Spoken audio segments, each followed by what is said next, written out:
They did live here. They worked for a major airline, but they had worked up to a point that, if my understanding is correctly, new at the time they called them stewardesses, now they're flight attendants. New flight attendants have to stay fairly close to the airport because they're basically on call. After they develop their chops, they are promoted to transatlantic flights or transcontinental flights. So they can live basically anywhere they want to because they know when they're scheduled. So they all lived in and around Buckhead. So they had made an appointment, came by the office. By this time, my office had moved. We'd gotten out of that flea trap at 5 Points, and the office was right across from the Limelight on Piedmont, right at Peachtree, in what called the Towers, Peachtree Towers or something, Tower Place.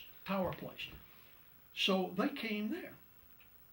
And my secretary's name was Wanda, and everybody called her Wicked Wanda. And she said, so she came in and she said, you're not going to believe it, but your 11 o'clock is here. And I said, great, show her in. And she said, well, it's not a her, there's 5 of them. And I said, okay, fine, show in the group. So they came in and they were all wearing their stewardesses, flight attendants' outfits. And they had made these little buttons up. I don't know whether they originated the slogan or whether they stole it from another airline, but it said, "Fly me." That was the slogan. And I said, okay, ladies, what can I do for you?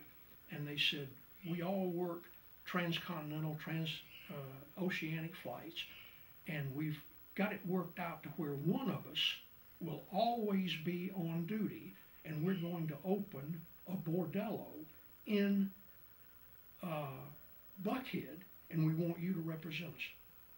And that was the story and they operated for a very long time. But they had worked it out to where there would always be one of them on duty, and I never got into their business that much. Whether they turned tricks or not, Richard, I don't know.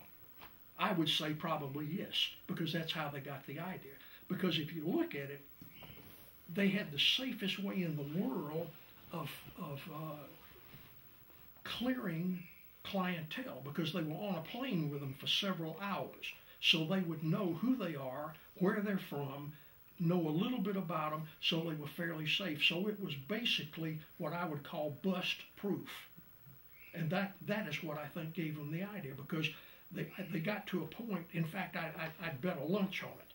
They had gotten to a point that they couldn't handle the clientele. That was what gave them the seed of an idea is, okay, fine, we need to expand.